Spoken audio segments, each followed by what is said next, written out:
ফ্রিজে দুটো বুড়ো শসা ছিল, কি করব, বড় ছেলে তো মাছ খাবে না, তাই একটু মসুর ডাল করেছি, তার সাথে একটু শসা তরকারি করছি। আর এইদিকে বাটা মাছের সাথে একটু কাটা পোনা মাছও দেবো, মানে ছোটো ছেলে খাবে। আজকে আমার গলাটা কিন্তু ভীষণ ভারী লাগবে, কেননা খুব ঠান্ডা লেগেছে।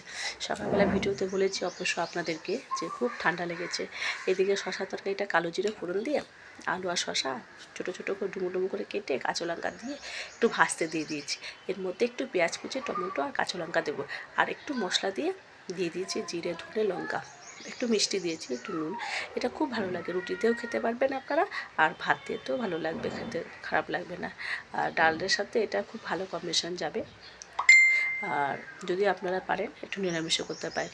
কত জল বেরিয়েছে দেখুন শসা থেকে প্রচুর জল বেরোয়, জল জাতীয় সবজি, ওই জন্য।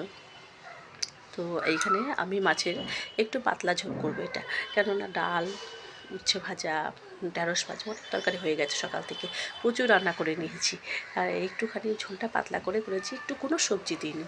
এটাতে ভালো লাগবে বাটা মাছের ঝোল, এরকম মানে শুধু ঝোলটা খুব ভালো লাগে আমার কাছে ভীষণ ভালো লাগে এটা।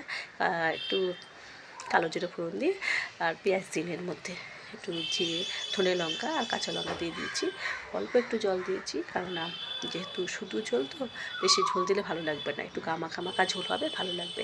এই দেখুন আমার দুটো রান্না হচ্ছে দুদিকে, তার জন্য আমাকে দুটো খুন্তি, একটা ওই দিকের খুন্তিটা কিন্তু বেশ মোটা, আর এটা হচ্ছে সরু, কেননা বড় ছেলে মাছ খাবে না, তো মাছের ছোঁয়াও লাগাতে দেবে না।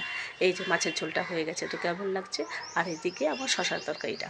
তো বন্ধুরা, ভালো লাগে অবশ্যই লাইক ও শেয়ার করে দেবেন। সব ভালো থাকবেন, সুস্থ থাকবেন।